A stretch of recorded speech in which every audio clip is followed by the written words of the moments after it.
Welcome back to the Unleashed Podast. Get comfortable because we are getting intimate today with our guest, Monica Tanner. Yes, welcome to Ivy Unleashed. Thank you for joining us. Oh my gosh, I'm so excited to be here with you guys. I am excited because the list of questions that Brooke and I have are so juicy and exciting. And everybody just wants a healthy relationship, right? Whether you're a stay-at-home mom, you're a working mom, you're building a business, you're an entrepreneur, and you don't know what you're doing, but you're trying real hard to figure it out. It takes a lot of effort and energy to build the life that you want and do it with somebody else. And so we're going to talk with a relationship and connection expert who's also the podcast host of Secrets of Happily Ever After, which is so juicy in itself. So Monica, we want to hear about you. We know what you do, and it's so exciting. We have so many questions, but we always like to kind of hear how you got into this work and how it lights you up to do what you do. Yeah, such a great question. Well, I mean, I could start way back when I was a little girl. I was obsessed with fairy tales, and my life was totally a fairy tale, right? I used to spin around the house like Belle and flip my hair like Ariel, and I just knew that someday I would meet my Prince Charming and we would kiss and live happily ever after. But unfortunately, around my 12th birthday, my parents pulled us in and announced that they were getting a divorce. And I was like, wait, what? That's not supposed to happen, right? And so I think at that young age, I started obsessing about relationships. What makes them strong? What makes them lasting? What makes couples happy together? And so I just took notes about it. Even in college, I studied sociology and child development. I really just wanted to know the secrets. And if there was such a thing as happily ever after, I was going to find it. So, of course, I did meet my Prince Charming just right after I graduated from the University of Texas, and he swept me off my feet, and we got married and we started our family. And the reality was we started a business, we had a house, we had 3 children at the time, and I started panicking about my life. I was like, oh my gosh, this is so much harder, even though I've studied all of these things and I thought I knew exactly what to do. All of my kind of abandonment issues and all of the things came up, and I was a wreck. I was totally overwhelmed with all of the responsibilities of being a mom and running a business and being a good wife and maintaining a household and changing poopy diapers and not getting any sleep and all of those things, right? And that if all of those things affect your relationship, huge. And so I basically hit my own version of an awakening, I think. And I spent the next decade really figuring out how to heal myself, how to heal my relationships, how to forgive, all of the past things in my life. And I came out of that decade feeling like this was my mission in life. To my core, I felt like I was called to help other people heal. And I always had been obsessed with relationships. And I find that the foundation of everything you do in this life comes back to your relationship with your spouse. It's kind of like, I talk about it like the apps on your phone. I have teenagers. And so they'll grab my phone and they'll be like, Mom, why do you have all these apps open? Right. And they'll start swiping through the apps. But if you think about it, all those apps are sucking energy from your phone. It dies sooner when you have all those apps open. And when your relationship is not in sync, when it's not, fueling you the way that it could be, it's kind of like it pulls from everything else that you do, your creativity and your work, the way you parent, all of the things. So that's why I feel like it's so important to get this thing right. Mm-hmm. I love that. And I love this sentence that you sent over for your bio. So it's, you help married couples ditch resentment and roommate syndrome to create an intimate friendship so they can start writing their own happily ever after story. And I just moved in with my partner a few months ago, and I hadn't heard of roommate syndrome until after we moved in. And you've been with your husband, my cousin, for over 10 years now. Married for 13. Yeah. So what is roommate syndrome? Let's start there. Mm-hmm. Yeah. So your relationship is probably a little bit too new to start experiencing this, but Roommate syndrome is really when you're kind of running your life on autopilot and you're not paying attention to the dynamic, right? So a lot of times it happens when you've got two different careers. One of you is predominantly doing a lot of the kid things and the other one is doing you just kind of get locked into your roles and you don't communicate or connect about things that aren't just like the daily grind of life. You stop being curious about each other. You stop getting to know each other. You start like, imagine when you're first dating, right? It's like you can't wait to hear what your other person has to say. You can't wait to see them. You just are obsessed with their smell and everything they do is like the coolest thing ever, right? And I think after people are married for a period of time and they feel locked in and, they're committed, they stop trying, they stop caring about all of those things. And so that curiosity, that passion, that excitement about each other just starts to fade and you just fall into your routine. And then you start feeling like roommates, just like two people sharing a space. And maybe you work well together, like, you manage the kids and the household and the bills and all those things, but you're not really like super excited and turned on by each other anymore. And so that's roommate syndrome. Yeah, it's kind of turning it back into that intimate beginning that you had. How do you recommend people get back to that? Yeah. Well, I mean, there's so much. I would say like it boils down to really being curious about each other and like ways in which you can continue to get curious about each other. And I always say, even if you're spending 24 hours a day with each other, which most people don't, right? You're still experiencing the world in a very different way. So I work with a lot of entrepreneurs, like couples that work together. And they spend a lot of time together. They work together, they raise their kids together, they travel together, but they're not like excited about each other's inner worlds. So the secret to kind of breaking up that monotony is to always be returning to that feeling of curiosity. Like, what does my spouse think about that? How are they growing? What are they learning about? What is exciting to them? How can I support them in their goals and dreams for themselves and for our partnership, right? So it's that kind of like just igniting that curiosity and not ever falling into this idea that my partner is like, I know everything they're going to say. I know everything that they think. Like, I've been with them for so long. I know everything there is to know, right? Because you never will. Yeah. Oh, that's so interesting. I have so many thoughts. First of all, the first thing I was thinking of, like the excitement, I was thinking how for me, it went from before kids, I would look out the window when I knew my husband, well, at the time, it was probably my fiance, was going to get home. And I would look out the window so excited for him to come home. And now when I hear the garage door open up, I'm very excited for him to come home to like take over and do something, And so it's like, once you have kids, like there is something about having roles, like things have to get done and kids need your attention and there needs to be food and cleaned and activities. And it is a partnership. And I'm really thankful that I have such a proactive partner. Like his love language is acts of service. Praise Jesus. But I was also thinking about, like, of course this happens. Like, of course it happens. But if you don't have that type of partnership where the other person might not be curious at all, someone's got to make the first move.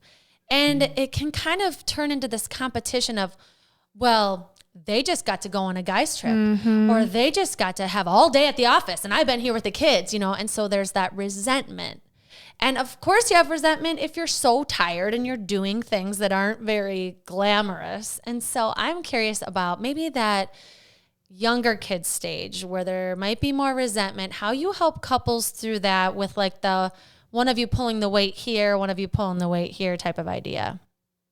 Yeah.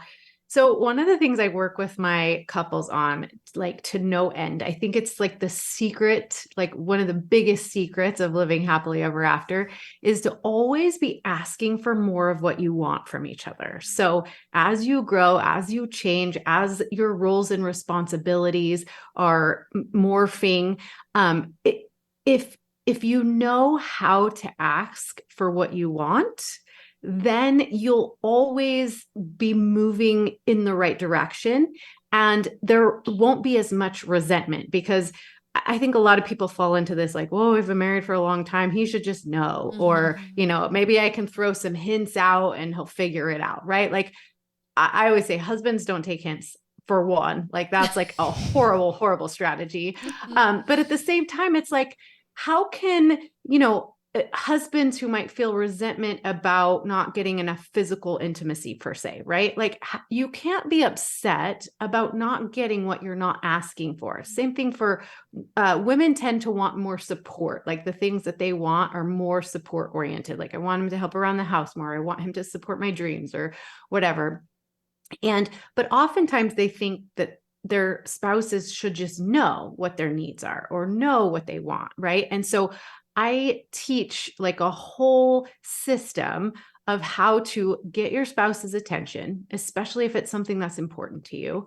Ask for what you want, and not just ask for it, but actively teach your spouse what it looks like to come through for you. Because the reality is most people, mostly a lot of husbands, but most people, they want to make their spouse happy. They want to come through for you, but they don't know how unless you teach them. So it's not like a one size fits all, like I can just teach couples how to be great to each other, right? It's like you've got to give your spouse the manual on you. Like you mentioned acts of service, right? Like especially, I think the love languages are great, but they're not the end all be all. It's what does it look like to show love and come through for me? And if that means coming in after work and like rolling up your sleeves and jumping into family life, and that shows me love, then let me tell you exactly what that would look like. Like, hey, and then your partner has a chance to, talk about their needs. So like maybe your partner comes home and he's like, well, I just need like 15 minutes to myself to kind of make the transition from all of the demands I have at work to jumping into the household. Right. And so then how can you work together as a team and come through for each other so that you're both getting what you want? Like he can go and unwind for 15 minutes and then maybe like he takes over dinner and whatever, so you can, clear your head, and then whatever that looks like, whatever speaks love to you and care and compassion and cherishing, that's what you're always asking for. And it's constantly a collaboration and a renegotiation. Like maybe, when you have 3 small children at home, it looks one way. And then when you've got teenagers, it looks a different way. And then after the kids leave the house, it looks completely different. So you're always kind of renegotiating what this looks like. I love that. That's so great. I like how you said it's like active teaching. And it makes me think of active listening, right? Because when you hold the resentment, if someone were to say, if your thing is when you get home, I really want you to take over, I'm exhausted. And they are like, I need 15 more minutes. You're like, oh, really? You need 50, And so how do you help people get over that hump of like, maybe just let's set the resentment aside. Let's listen to each other, like getting to that place of kind of reducing that friction, reducing that resentment. Like what are kind of some tactics to help people get to the place where they want to hear what their spouse wants instead of be heard all the time?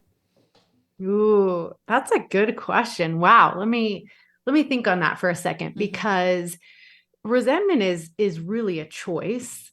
And like I said, you can't be upset about something you're not asking for. So, right, if you're like, I want my husband to help right when he walks in the door, and you've never really asked for that, and then this like the 15 minutes is going on, and you're like getting angrier and angrier and more resentful during this full 15 minutes that he thinks he's just like, I should have 15 minutes before, right? So it's like, I think the reality is the way to take that resentment away is to get really, really curious. Like if he's taking more than 15 minutes, or if you don't understand what the 15 minutes is about, it's asking the questions like, hey, you've been home for about half an hour and I'm still running around like a chicken with my head cut off. I would love some help here. What's going on for you? Another great question is, how can I help you come through for me? So how can I help make this 15 minutes kind of more solid so I know I can count on you after 15 minutes, right? And then another really important step in this whole process is to really celebrate and appreciate progress, right? So if it's been like, if the amount of time that, he's not helping has, started at like an hour and now it's half an hour, it's like, maybe even just a little bit of progress. It's like, oh my gosh, this is so amazing. I really appreciate how quickly you are now coming in and taking over. How can we speed it up even more? What can I do to help you come through for me in this way? So it's really just, like I said, a constant negotiation where you're giving your partner the benefit of the doubt. You're getting curious when things don't go your way. Instead of just being upset about it right off the bat, it's like, how can we get curious? Like, what's going on for my partner right now? What is it that's triggering me to be upset and resentful? And how can I make a real request of my spouse instead of just complaining about it and walking around getting resentful? It's like that communication leads to more of an emotional intimacy, which you talk so beautifully about. Will you kind of explain for our listeners what that is and how we can cultivate more of that in our relationships, why it's important? Yeah, I think emotional intimacy is the driver for everything else. And humans, so like women and men, have the same need for emotional intimacy, but emotional intimacy seems to be more of understood by women. Women are a little more versed in the language of emotional intimacy. I think for men, emotions come out more physically than they do for women. So for women, emotional intimacy and connection it's about being seen. It's about being heard. It's about feeling like we're loved for all the different parts of us. It's about feeling like we can, when we have opinions about things, that they're valued. When we're not at our best, we're still being loved and understood, right? It's all of those. As humans, we want to feel, right? We want to feel loved and cherished and chosen. And for men, it's the same, but if you notice, it comes out a little bit differently. Have you ever caught a man staring at their wife and it's just like with these like just googly eyes of like, that happens more often for men than it does for women. Like usually when I'm feeling really close and just like connected to my husband, I'm not going to just like stare at him across the room. It's because I feel emotionally valued and understood and seen and supported and all of those things, right? But a husband, a lot of times that comes out more physically in the way that he cares for his wife, in the way that he touches her and looks at her and feels about her and those types of things. So emotional intimacy is the driver of passion, of love, of just all types of connection. It's the thing that we all want most, is to feel valued and cherished and chosen by another human being. Mm-hmm. Yeah. I mean, what is more important and valuable than that? I love that so much. And I think too about, you mentioned passion and thinking about all these things we're talking about. I feel like are like passion killers. Like who's changing the diaper? Who's doing this? And now it's when your you're turn. like keeping score. Right. And I feel like that's so common and it's such a terrible cycle and battle to be in. Right. And so thinking, what's our ultimate goal here? Our ultimate goal is to feel seen, heard, valued, supported. I know my husband really likes to feel appreciated for his hard work. Like that's a big word that he has, where he feels like he's respected and appreciated.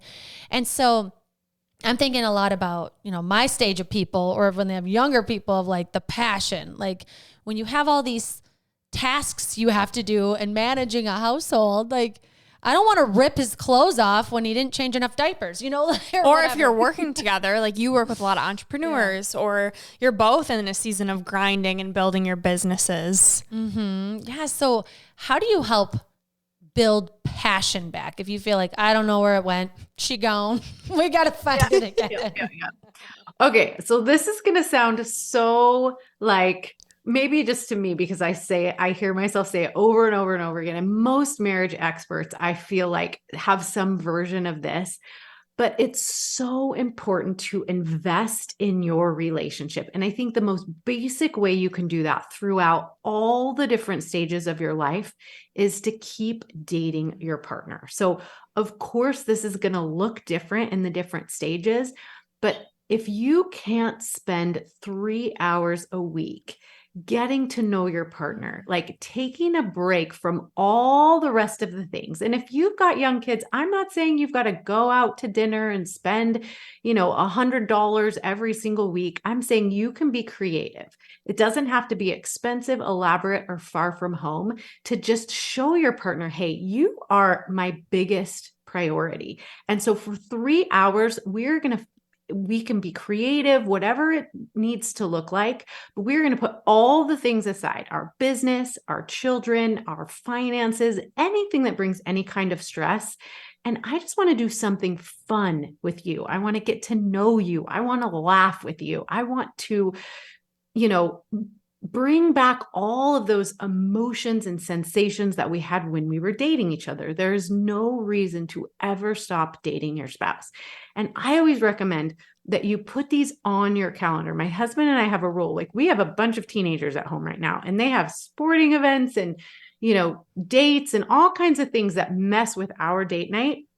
One thing is they know that date night is super, super important and it's going to happen to us.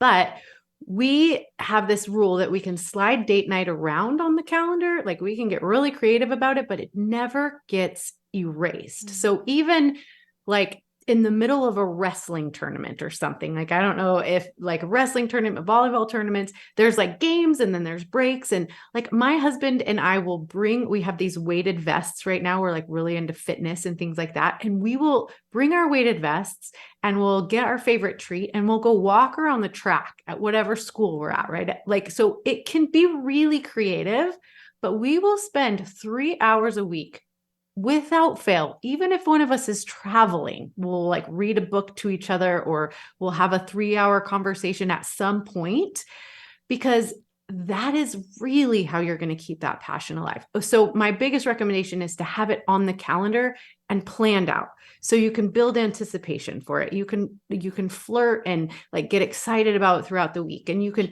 switch who plans the date, and you can like change up what you're doing, right? Like pick a hobby that one of you or both of you or neither of you is good at and like go do that, right? Like, I mean, you can have a great experience in any of those scenarios. So like maybe my husband likes to mountain bike and I'm not very good at it. Me doing that with him would be like a huge turn on, super fun, right? Like maybe neither of us has ever painted before, but you can have a great experience and both of you are learning to do something brand new.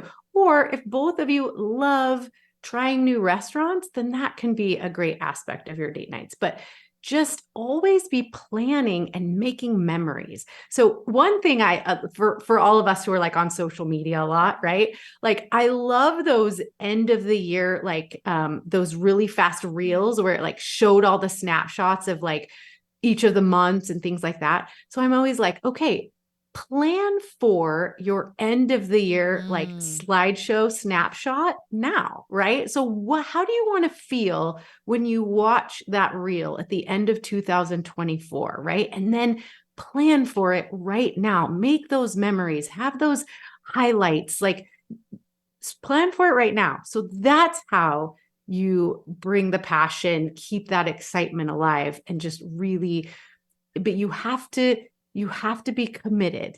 It has to be something that you invest your time, energy, and financial resources into. You got to put that puppy on the calendar. Brooke's I already love on I it. was just gonna say, I love this, especially because I have every Thursday, 7 to 10, 3 hours.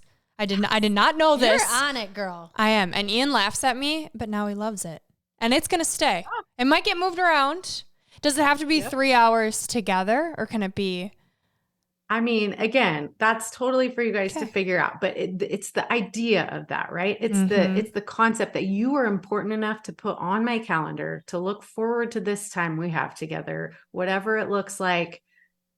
That's the idea. See, I'm like thinking of this, like as a listener, I'm like, oh, I'm so happy for you, Monica. Good for you. Because in my mind, I'm like, I haven't even gone on a date with Justin, just him and I. I don't even remember. I cannot remember the last time him and I went on a date. I know. And I'm thinking, okay, I'm going to focus on progress, right? Because to me, 3 hours a week feels like me jumping into an Ironman, like without training. It feels like, wow, I don't know, fit 3 hours in. But then I was thinking of my friend Megan, like I want to say Friday night, her and her husband get sushi from somewhere and they sit in their living room and light candles when their kids go to bed. And it's like, you can do it at home. Yeah. It doesn't have to be, like you said, it doesn't have to be this like going mountain biking or going to a restaurant. Like it can just be creative at home. Let's bump up bedtime. These kids can get a little more sleep. Mommy and daddy can have a little more time. Yeah. So I love that. It really is. I love how you said focus on progress, because yes, don't start running a marathon before you can run a mile, right? However, to put it in perspective, I love numbers because they make it very concrete, right? Mm-hmm. So there's 168 hours in every week. So if you commit 3 of those to your spouse, there's still 165 hours in the week. So you could do all the other things, right? That's less than 3% of your time. So I think you're going to do like the gold star things, but the things that will keep you connected in your relationship is less than 3% of your time. You got this. I'll help you. Okay. Massive results. We need this because I'm a part of this family. So you guys have to stay together. Oh, that would be terrible. Oh my gosh. So Brooke is Justin, my husband's cousin. So it could get real messy. So we need this 3 hours a week. Monica, you're saving our relationship here. Yeah. Well, look, Brooke, what you could go put the kids to bed one night. I could. You're right, Monica. I could. You're like, I tune up around here. No, they know I am a built-in babysitter. Yeah. Anytime.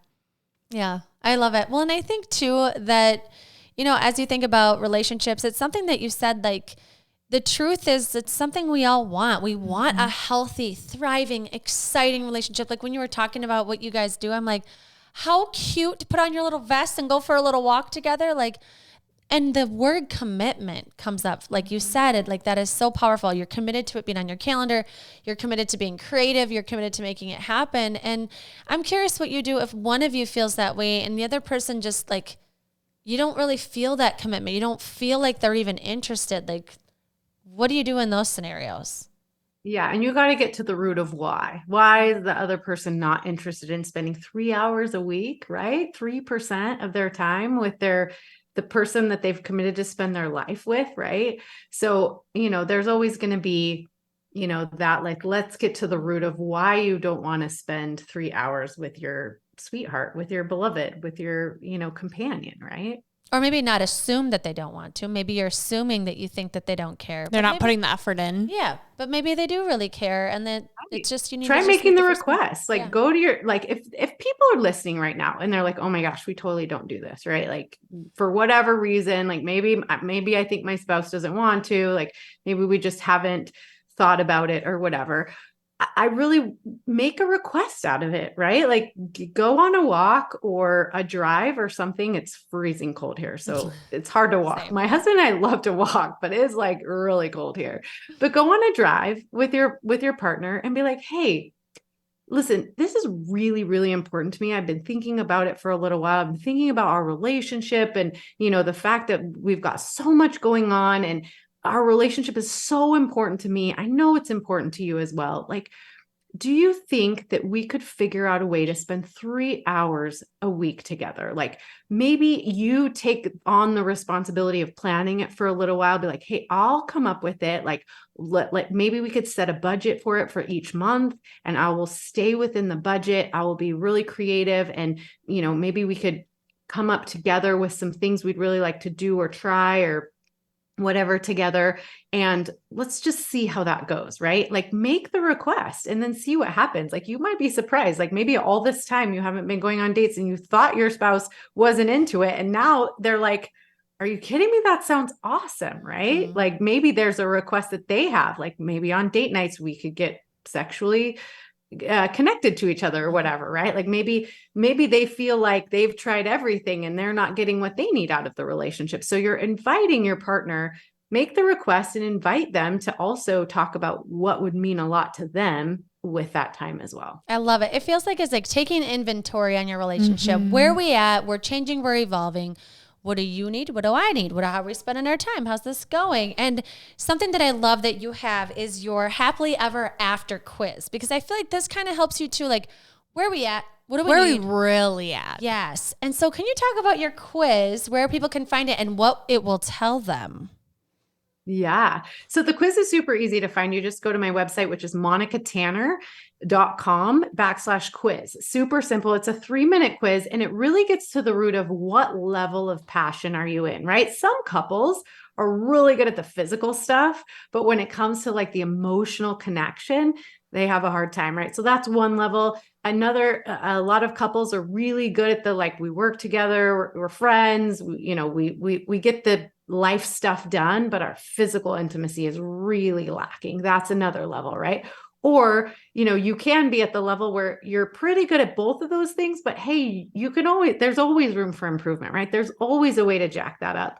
And then of course, there's the level where like, we're not on the same page emotionally, we're not on the same page physically, like we need a reboot, right? And so in 3 minutes, we'll ask you a couple of questions and, how you guys relate, react, and respond to each other. And then we'll give you some recommendations of how to like move up your level. Yeah. Could be a good way to start the conversation too, of like, cause sometimes it feels like you've had so much time has passed, and to bring something up might feel daunting. It might feel heavy. And be like, hey, let's take this quiz together. I heard this podcast episode. Should we just take it together and see where we're at? And it might be like, sure, but at least people can use you as kind of a launching pad to take some inventory on where they're at. I'll take it. Be like, this girl, Monica Tanner, is like, she's spewing out all this stuff. Let's just see where we land on this intimacy level quiz. Yeah. I'm doing it. Yeah. I haven't done it yet. And Ian's going to be like, oh gosh. And then he's going to love it. And he's going to be like, this is why we have 3 hours a week. Yes. It is. It's made such a difference. And so anyone listening, I definitely recommend even 1 hour, 30 minutes, a conversation, right? Progress is progress, and that's what's important. Yeah, and I think your significant other wants to know you want time with them. Mm-hmm. So even if it might feel like a stretch to find the time, the conversation of, hey, I want more time with you, like, who doesn't want to hear that? Unless something's really off or something, then get your therapist, get working together that way. But I feel like, you just want to hear your person wants time with you. It's a compliment. And of course you want that. They're your person. Right. Where can they find the quiz, Monica? So good. monicatanner.com/quiz. And just like to respond a little bit to what you said is, not all couples have kids. I totally get that. But think about the blueprint of relationships you're giving to your kids. So yes, I'm like, connection and intimacy is so important for you because I guarantee it's going to raise your level of happiness and satisfaction and fulfillment inside of your marriage. But also think about what your kids are seeing, right? Are your kids seeing that your whole life revolves around them, that, you don't have time for each other or your relationship? Is that what you really want to be modeling and showing to your kids? Or do you want to show them like, hey, listen, mommy and daddy are super hot for each other. We were hot for each other before you were born. We're hot for each other now. And when you guys move on and, hopefully meet your life partner, we're still going to be hot for each other. And you do not have to worry about us, right? Mm-hmm. So think about it in terms of that as well, the legacy and the blueprint that you're leaving for your children. Yeah. I love that so much. And the foundation. For me, I don't have kids yet. So I want to build this foundation before then. Andrew and I both come from divorced parents. So it's what do we need to be mindful of right now so that when life does get busier, because it's going to, this can and will still be a non-negotiable. So good. Yeah. Awesome. Well, Monica, as you know, we always leave our listeners with 3 gold stars, 3 takeaways that you would like to share with them. Yeah, I'm so excited for this. Okay. So the first one I would say is just decide to prioritize your marriage, right? Just as an experiment, see what it would mean to both of you and like your productivity and your happiness and your level of passion for whatever it is you do if you were to just invest more in your relationship.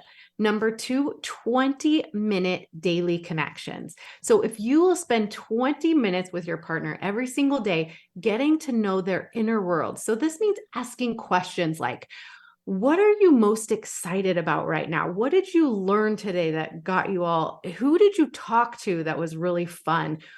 Is there anything I can do to make your life easier for you? Is there something coming up that's making you nervous? Is there something I can help relieve some tension for you, right? Get inside your partner's brain. Like, are you reading a book that you really love, right? 20 minutes a day. That's it. I call those daily connections. And then weekly date nights. So that's number 3, right? And so if you're spending 20 minutes a day if you're deciding, and part of deciding, this is like a little trick.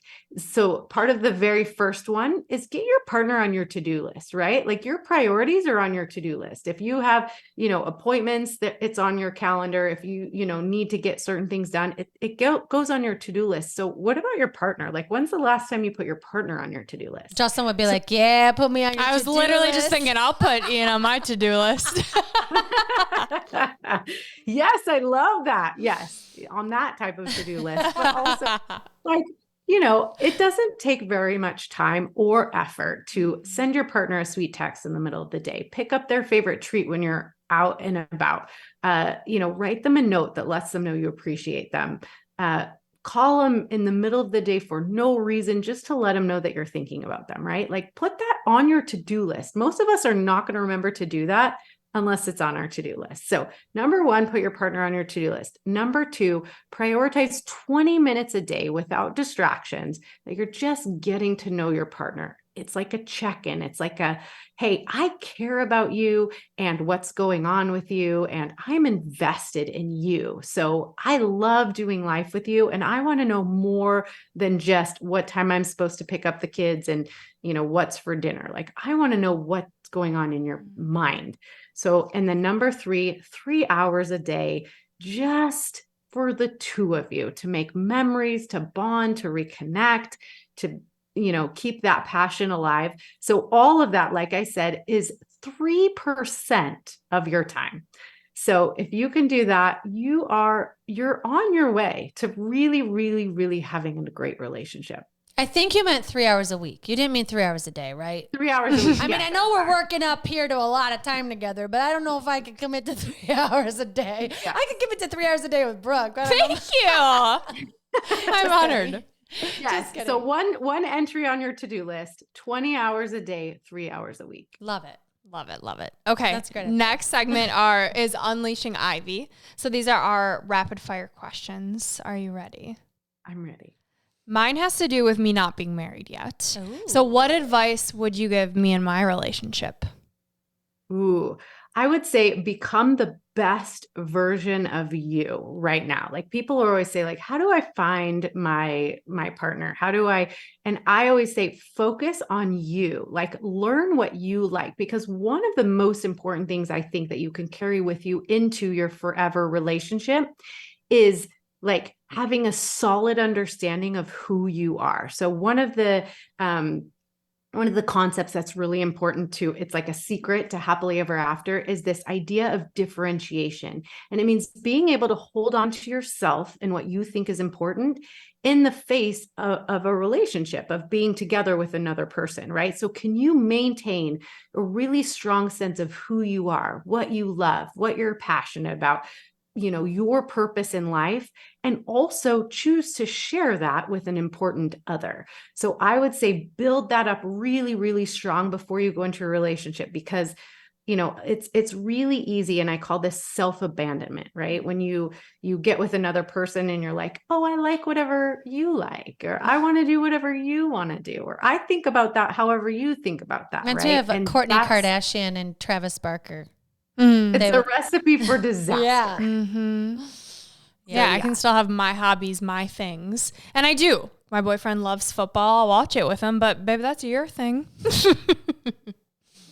But that's I always great like advice. to say, you don't have to be passionate about the things that your partner is passionate about to be passionate about your partner. I love that.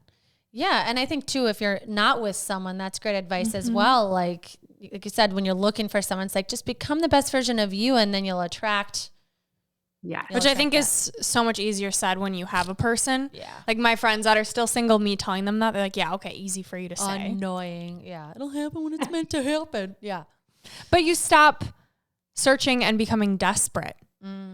And when you start building you up and finding that, the focus is less on what you don't have and more of who you want to be. And it does attract it. Yeah.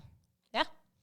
All right. My question, I got to go dark. I feel this episode has been very like optimistic, and there are some people, all three of us actually, that have divorced parents, and that can do a toll on your commitment issues, your communication, your trust. Like a lot of things come to mind when I think about when your parents are divorced. So I'm curious for you, Monica, with your parents' divorce, like anything that has kind of impacted your relationship or negatively impacts it now, and things you kind of have to overcome to maintain a healthy relationship. Yeah. So for me, I told you about that like 10 years of just real healing. It was all about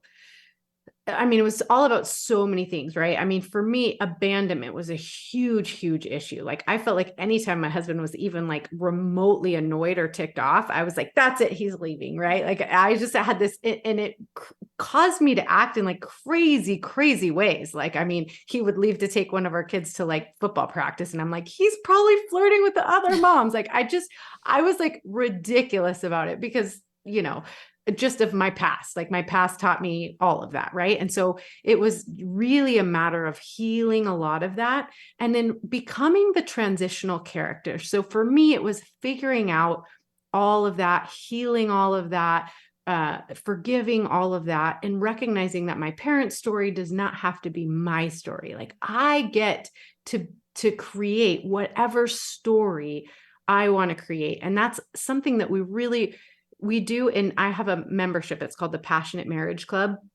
And we talk about the laws of connection, and a lot about the laws of connection are really about healing all of the things that are within us that we took from our childhood and our experiences and all of that, and healing that so that we get to be the author of our own story. So it's like making it so all that stuff doesn't get all gunked up in our future. And so yeah, it's really about becoming the author of my own story. Like my husband and I get to write our own story. We don't have to take any of the elements that we were given or passed down, right? Or we can take the ones that we want and leave the ones that we don't. So really becoming the author and finisher of your own faith. I love that. And I feel like it doesn't even have to apply to people that have divorced parents. Like there's dysfunction in every family, right? Yes. So your parents might have stayed together, but it's not always blissful, right? And so sometimes we take on those tendencies and think it, like you said, it has to be our story. That's a beautiful take on that. Yeah. Okay. Final question. If you could go back and tell younger Monica one thing, what age would you go to and what would you tell her? Wow. That's a great question. Well, I have teenage daughters right now. And so my girls are 15 and 17. And I think that I would go back probably to that time period, maybe because I'm seeing what they're going through. And I would say, do not live your life for anybody else. Like you have so much power and potential within you if you will just kind of what I was talking about is like, don't blame your past. Like, of course we're going to make mistakes. Like, of course you're going to, like, I'm sure my kids all the time tell me what a ridiculous, horrible mom I am. Not really. Like, I mean, but they're like, why don't you cook more often? Or why don't you do like, there's nothing more humbling than teenage children. They will tell you all the things that you've ever right? I'm scared. That's coming for you, I'm sure, right? But it's really just like, you know what? Like, I know that I'm doing the best that I can. And part of that really rich knowing is knowing that my parents did the best that they could and their parents did the best that they could. And so as humans, I think we're all just doing the very best that we can with what we're given. And you don't have to blame anything on that prior generation, right? It's like you get to make all the decisions for yourself. You get to take all of that as information and just become who you are meant to become. So I think I would go back to my 15 and 17-year-old self and be like, don't spend so much time blaming your parents for like all of the things that went wrong in your life, and just take it as a gift and an information and just become the very best version of you. You can break all those cycles. You just have to really like see them for what they are and appreciate what they gave you, and then just make it better. I love that. That's such a beautiful answer. Mm-hmm. Yeah. Oh, good. Because I was like, no, I love it. And I'm going to come to you when my kids are teenagers and be like, Monica, how did you get through this time? Because the inner critic is something we talk about a lot. And I think that's such a great, it's just like everything else. It's the simplest thing. Like, just do your best with the information that you have. We're all doing that. And we have to trust that our partners are doing that too, right? Because they are. They're on their own journey, separate from us. And if we want this type of connection, this fairy tale, it takes what you said, some curiosity and some intention and commitment, which I think those are huge words. And I'm so happy you sat with us and took this time, because it's valuable. And this was a topic people wanted. They wanted you on here, Monica. So thank you for taking the time and joining us today. well, thank you guys both. Great questions. And you definitely challenged me today. Good. So good. And I can't wait for us to take this back to our partners, for everyone listening. Take the quiz. Let us know how it goes. And Monica, we leave our listeners with a piece of gold, a quote that speaks to you. Would you please like to send our listeners off with your quote? Absolutely. My favorite quote is, life is not about waiting for the storm to pass, but it's about learning to dance in the rain. And really everything we've talked about, it's really about, don't wait for things to get better. Just learn how to love the time that you're in. Don't argue with reality. Just take it in, learn from it, and do the best that you can. And just, love it, right? Like, learn to love the life that you're in. And that's the best way to improve it. This is Gold Ivy signing off. Listen to your truth and go chase your gold. Oh, that was so good. That was really good. Thank you so much. This was so special.